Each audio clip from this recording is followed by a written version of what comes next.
And so, you know, and the way he's, even you are shocked, like the media has been there. We have been talking, elected leaders have been saying that there are Jumba people and of course Somalis in Mandela.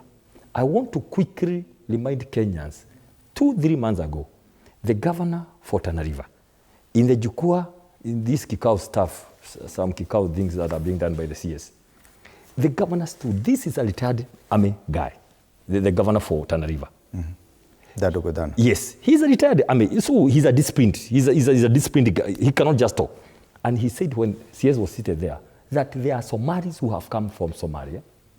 They have been given allocation by this government we voted for, this government, allocation, literally, gazetted. These Somalis, a chief has been appointed from Somali. This is story that is online. When the CS spoke, he said, when do you mana tunakushikaga? That's why we normally arrest you, you are talking carelessly here. And when he spoke, people clapped. And the governor said, you can hear? That is hii mambo ingine mnakuja kutuletea hapa kuongea kwa hiki kikao. It's not important. People want you to address the issue of Somalis who have come, given a location in Kenya and achieve. So now, second governor is saying the same thing. There are people who have come, and I can tell you, Fred, these issues of people coming is a whole story of they get IDs, then the story of Lai's Baba, you know, it's not my Baba, it's his Baba, saying that now we vote with IDs. Okay? There's a whole story. Refugees, 800,000, they be given, you know, they be made Kenya, so they are given IDs towards issues of rigging of elections. The whole idea, Fred, is so when you see some things like that happen, the second thing that could happen, because of fear of elections, you want to cause some stuff like now those forces coming here. You feel all this has a lot to do with our election.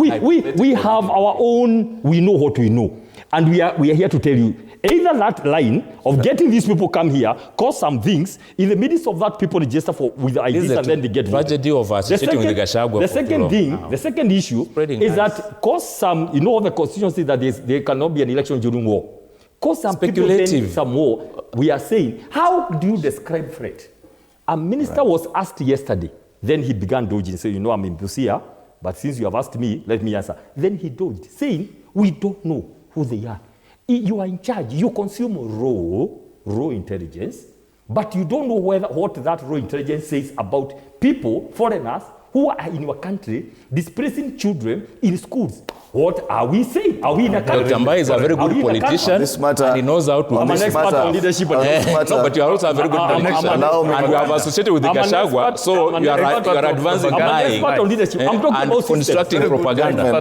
When you talk over each other, no one can hear you. He's doing very well. No one can hear you now.